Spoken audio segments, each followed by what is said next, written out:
ambayo nimefikiri ni muhimu kabisa, na mada yetu inasema elimu na stadi za afya ya udongo au ardhi. Afya ya udongo au ardhi.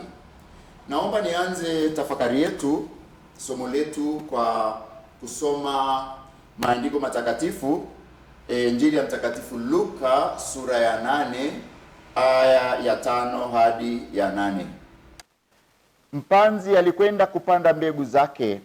Alipokuwa akipanda hizo mbegu, nyingine zilianguka njiani, na wapita njia wakazikanyaga na ndege wakazila. Nyingine zilianguka penye mawe, na baada ya kuota zikanyauka kwa kukosa maji. Nyingine zilianguka kati ya miti ya miiba. Ile miiba ilipoota ikazisonga. Nyingine zilianguka katika udongo mzuri, zikaota na kuzaa 100%. Baada ya kusema hayo, akapaaza sauti akasema, mwenye masikio na asikie. Wapendwa waandishi wa habari na wasikilizaji wa vyombo hivi vya habari, karibuni katika tafakari yetu. Na hata si tu katika Biblia, hata katika Qurani tukufu, sura ya 7 aya ya 58, Qurani tukufu inasema, na ardhi njema yenye udongo wa rutuba hutoa mimea yenye kukua vizuri, yenye uhai. Tujiulize, afya bora ni nini? Afya bora ni nini? Ni msamiati muhimu unaodokeza na kuonesha mambo yafuatayo. Unaonyesha tija, utimilifu, nguvu, ustawi na hata furaha. Furaha au ya akili, furaha ya mwili, furaha au ya roho, furaha ya utashi, ya mazingira, ya familia au ya maisha kwa jumla. Sasa udongo au ardhi ni nini? Udongo au ardhi ni moja kati ya matabaka makuu manne ya uumbaji ya mazingira. Dunia imeumbwa ina matabaka makuu manne. Tabaka la juu kabisa linaitwa tabaka hewa. Wazungu wanaliita atmosphere. Tabaka linalofuata kutoka juu linaitwa tabaka la mimea na wanyama. Tabaka bioanuai. Mimea, miti, misitu, wanyama na kadhalika. Tabaka linalofuata linaitwa tabaka ardhi, udongo, lithosphere. Na tabaka la mwisho, sio kwa umuhimu, linaitwa tabaka maji au kwa kizungu hydrosphere. Sasa mara nyingi tumekuwa sisi wana mazingira na wanazuoni, hata wanasiasa, hata waandishi wa habari, tukizungumzia zaidi tabaka la hewa na tabaka la bioanuai, tukanasahau mara nyingi, sio mara zote, tabaka ardhi, tabaka udongo.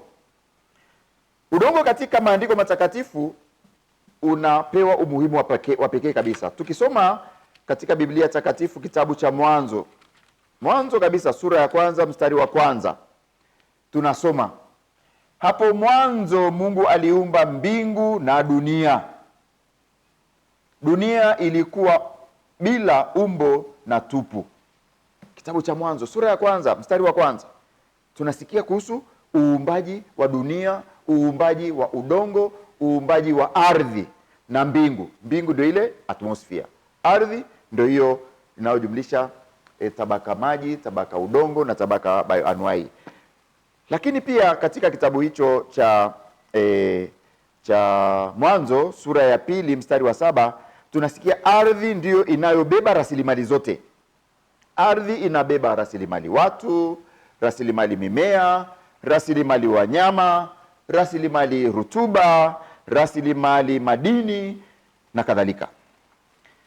Kwa Afrika utafiti unaonyesha kwamba kuna changamoto nyingi sana na zinazokuwa mwaka hadi mwaka kuhusiana na tabaka hili.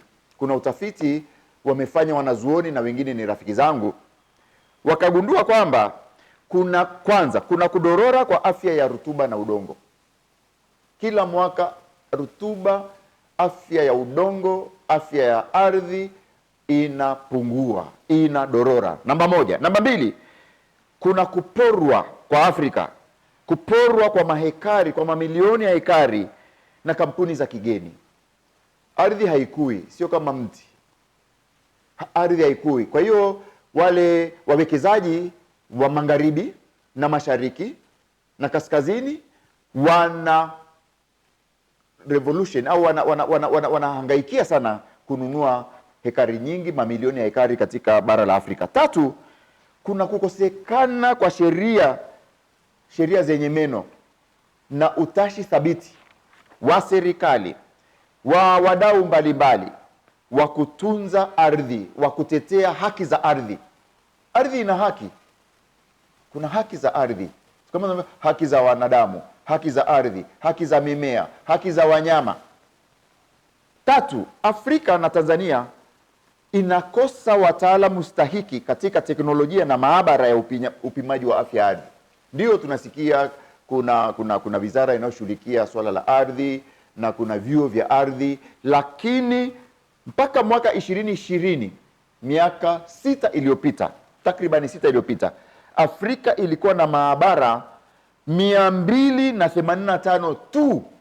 Ni ajabu. Afrika nzima maabara 285 tu za upimaji makini wa kiteknolojia wa afya ya ardhi na wataalamu wa ardhi katika hizo maabara. Na mwisho au tano, kuna kukosekana kwa uelewa wa pamoja, hasa Tanzania na Afrika na hata duniani, na pia uwajibikaji wa pamoja kuhusu uhifadhi wa ardhi, uendelevu wa ardhi na mustakabali wa ardhi kwa miaka mingi na mingi ijayo. Sasa baada ya kuangalia udongo au ardhi katika muktadha huo, kwa nini sasa tunaongelea afya ya udongo? Kwa nini? Hoja ni kama zifuatazo. Hoja namba moja ni kwamba mara nyingi tunasahau kuwa udongo, ardhi, ndio rasilimali kuu tuliojaliwa na Mwenyezi Mungu, tuliojaliwa na Yahweh, tuliojaliwa na Ebeneza, tuliojaliwa na Rua, tuliojaliwa na Ngai, tuliojaliwa na Nguluvi, tuliojaliwa na Ashpangani, tuliojaliwa na Omukama.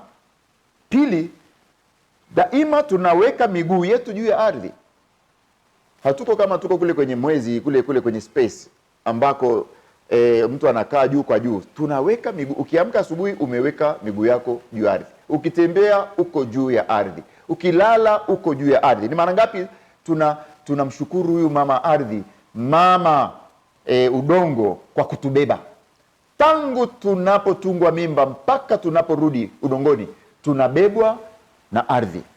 Tunazaliwa juu ya ardhi, tunatembea juu ya ardhi, tunasoma juu ya ardhi, watawala wanatawala juu ya ardhi, tunalishwa na ardhi, tunakufa juu ya ardhi, lakini pia tunazikwa ndani ya ardhi, ndani ya udongo. Kwa hiyo hatuwezi kuchukulia udongo poa au ardhi poa. Lazima tuheshimu, lazima tutetee haki za ardhi na za udongo. Leo hii shughuli za kibinadamu, shughuli za kiuchumi na hasa za kiuzalishaji zinasumisha na zinadhalilisha ustawi na mustakabali mzima wa ardhi kwa miaka na miaka mingi ijayo. Leo hii kuna ongezeko kubwa na hatarishi la mbolea zenye sumu, viuatilifu hatarishi kwa ardhi. Yote haya yana lengo la muda mfupi tu na wakati. Kuna kitu wanachokiita wazungu food security, uhakika wa chakula.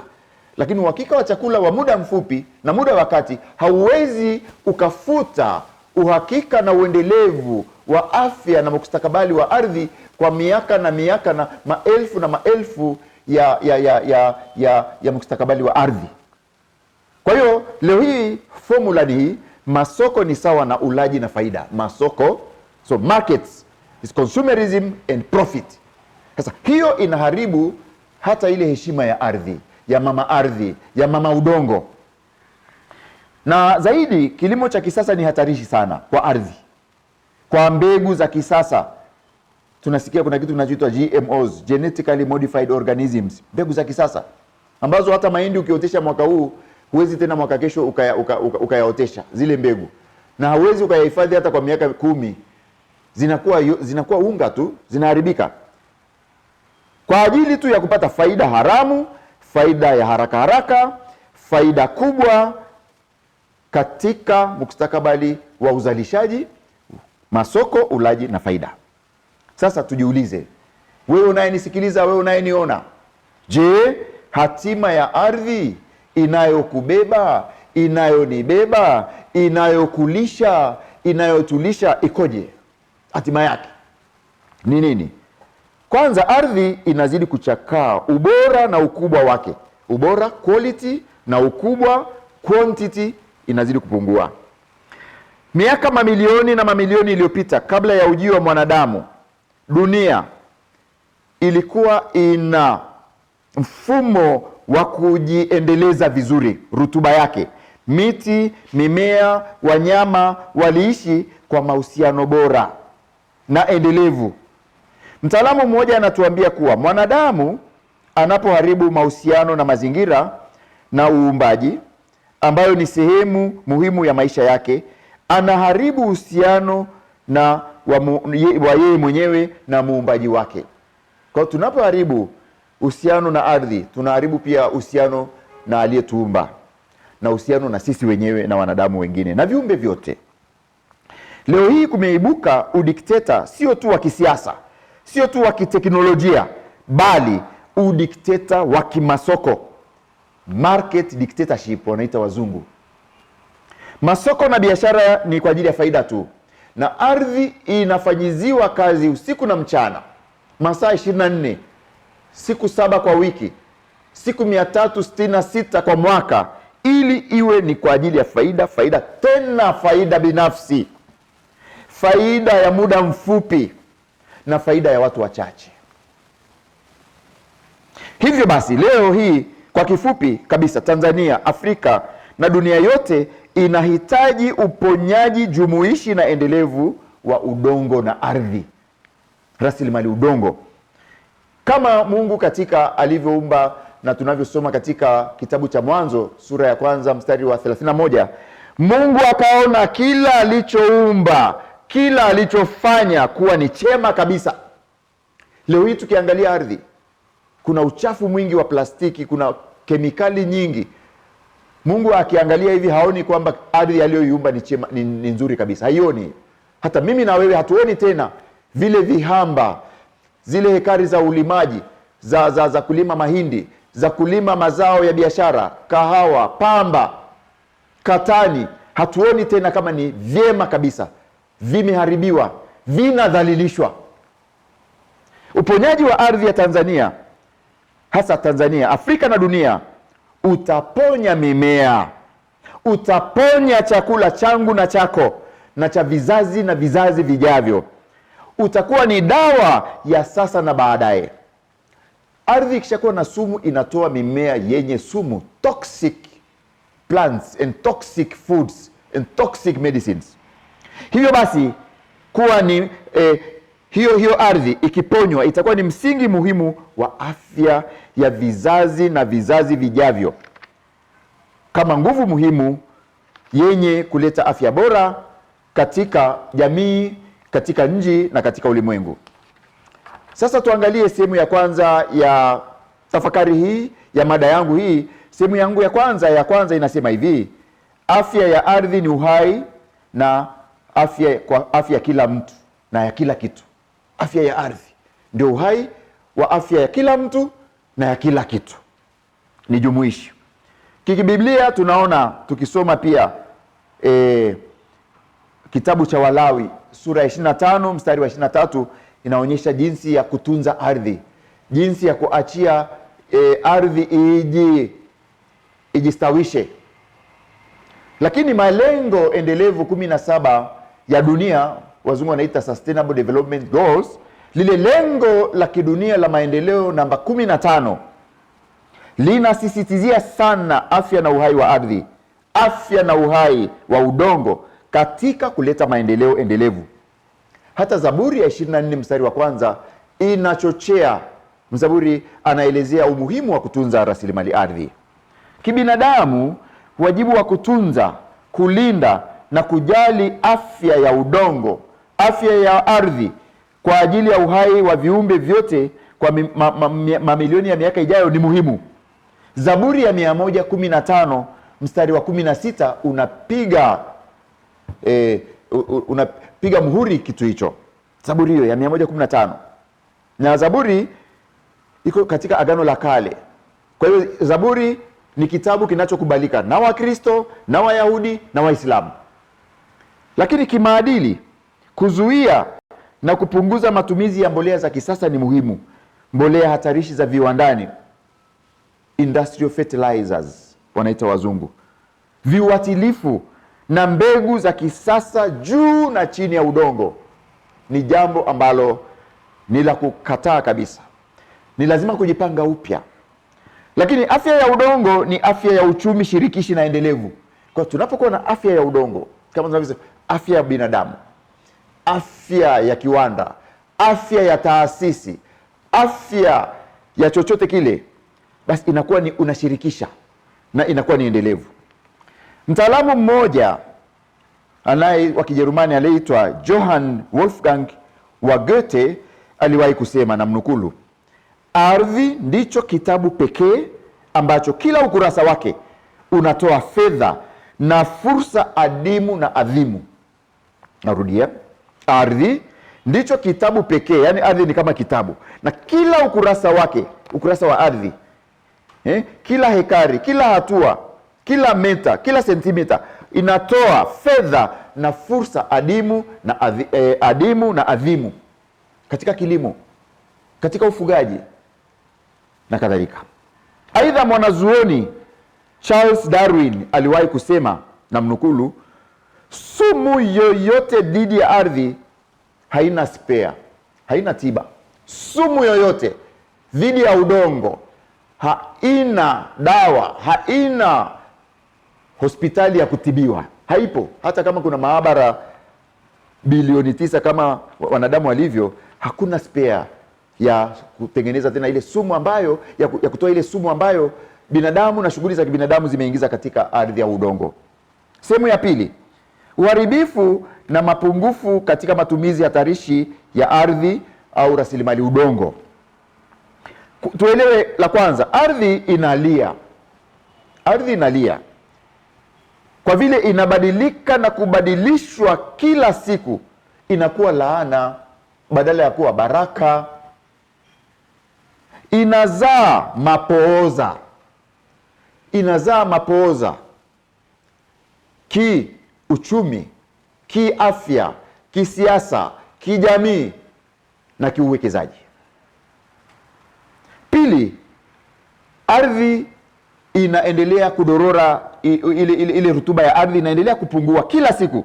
Tatu, kuna mmomonyoko mkubwa wa tabaka la juu la ardhi na ardhi ile nyepesi katika ardhi, ule udongo wa juu, ile rutuba inachukuliwa na maji ya mvua, mafuriko, upepo, joto, kuelekea baharini, kuelekea kwenye mito, kuelekea kwenye maziwa na kadhalika.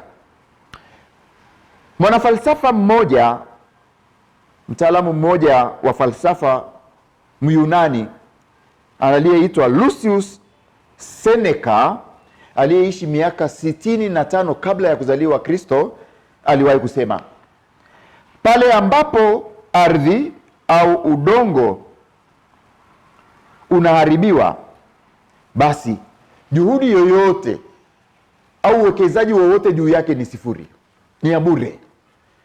Kwa hiyo tunapoendelea kuharibu ardhi, tunapoendelea kuharibu udongo, juhudi yoyote ya kusema tunaleta uwekezaji, sijui kuna wizara ya uwekezaji, kuna wataalamu wa uwekezaji, kuna wanazuoni wa uwekezaji, kuna vyuo vya uwekezaji wa viwanda, wa kilimo, juhudi yoyote ile haitazalisha, haitakuwa na manufaa kivile. Je, tunajifunza sasa makosa yaliyopita? Au sikio la kufa halisikii dawa? Je, kama mwaka jana na mwaka juzi na miaka 20 iliyopita tulifanya hayo yanayoharibu mustakabali, yanayoharibu au yaliyoharibu afya ya udongo na ardhi, mwaka huu 2026 tena mwanzoni kabisa tunayarudia.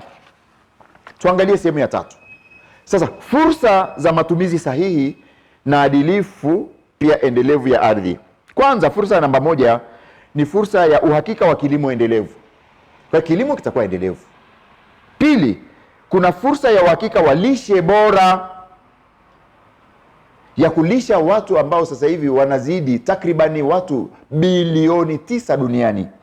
3, kunakuwa na fursa ya uhakika ya uwepo na upatikanaji wa rasilimali adimu kwa vizazi vijavyo, yaani zile haki za vizazi vijavyo, wazungu wanaita intergenerational justice.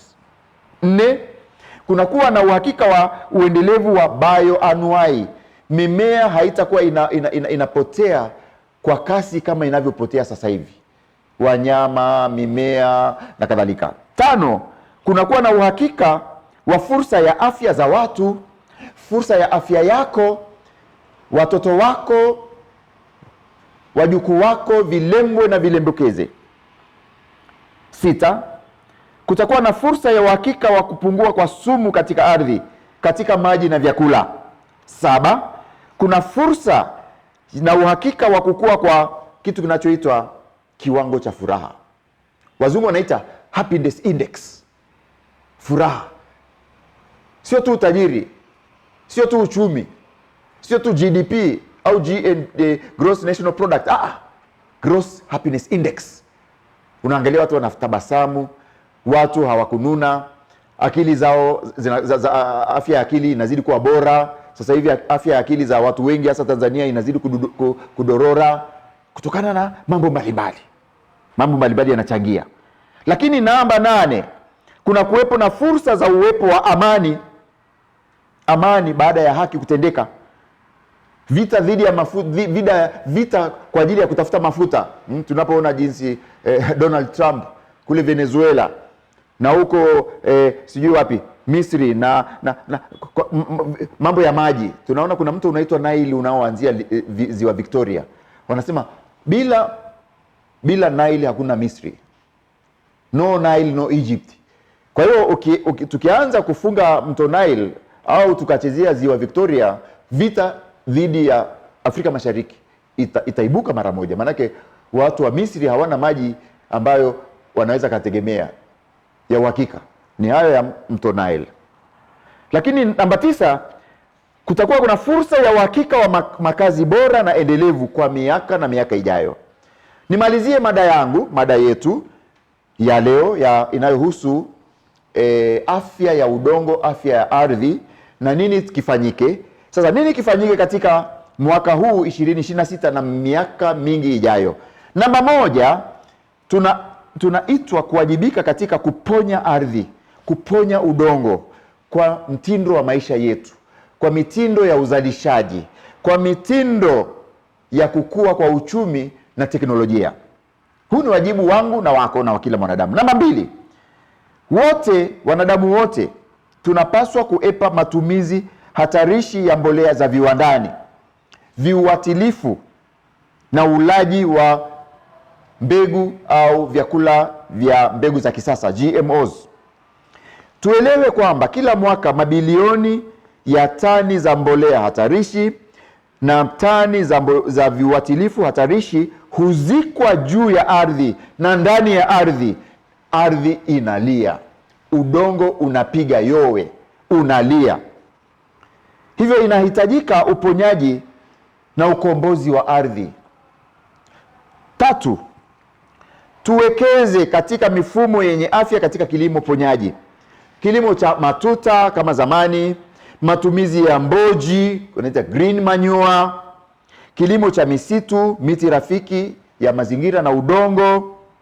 Turudishe kitu kinachoitwa kilimo cha matuta, kile cha contour farming. Tuwe na sera, sheria, maadili, kanuni na mipango yenye tija, yenye meno. Kuna sheria nyingi sana Afrika na Tanzania hazina meno, hazina utashi kuhusu utunzaji wa ardhi, utunzaji wa mazingira. Katika mustakabali na katika mikakati ya uponyaji wa ardhi, kifamilia, kijumuiya, kiimani, kikanisa, kimsikiti, kimkoa, kitaifa na kadhalika. Turudishe mifumo mizuri ya kilimo cha asili. Sio kila kitu kilichokuwa katika ile mifumo ya asili kilikuwa ni cha hovyo, la hasha. Kulikuwa kuna strengths lakini kuna weaknesses. Na hivyo hivyo kilimo cha kisasa kina strengths, kina mazuri lakini kina mabaya hata mengi zaidi. 4, tuhamasishe tasnia ya nchi kuhusu haki ya ardhi. Haki ya ardhi. It is a wake up call. Wake up call. Tukionyesha pia shukrani.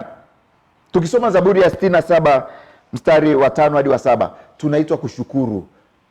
Tukisoma waraka wa Mtakatifu Paulo kwa Wathesalonike, waraka wa kwanza, sura ya 5 mstari wa 16 hadi 18, kumshukuru Mungu katika kila jambo.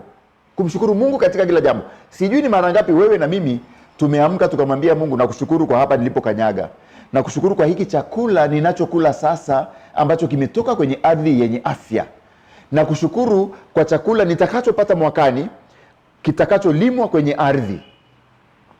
Chakula hakilimwi mbinguni wala hewani, kinalimwa ardhini, na ardhi lazima iwe na afya. 5, tujali na kulinda uzuri na rutuba ya ardhi, ya udongo. Kuna ile hati ya Papa Yohane Paulo wa 13, kwa Kilatini iliitwa Pacem in Terris, peace in the world, amani duniani. Ilikuwa ni kwa ajili ya faida ya watu wote. Leo hii kuna kirusi kimeingia duniani, kimeingia kwenye uchumi, kimeingia kwenye siasa. Watu wanatafuta tu faida ya watu wachache, ubinafsi uliokubuhu. Kwa hiyo hata ardhi leo hii inatumika kwa ajili ya makampuni au kwa ajili ya watu wanaotaka faida kwa ajili yao wenyewe, faida ya kifedha, faida ya kiuzalishaji na kadhalika, ya kimapato. Mwisho, Mtakatifu Augustino wa Hippo mwaka 354 alizaliwa, aliwahi kusema, uzuri wa ardhi, uzuri wa bahari, uzuri wa milima, uzuri wa miamba, uzuri wa madini, uzuri wa hewa, uzuri wa mabonde ni viashiria, ni vidokezo vya uzuri wa Mungu aliye mzuri zaidi na zaidi na zaidi.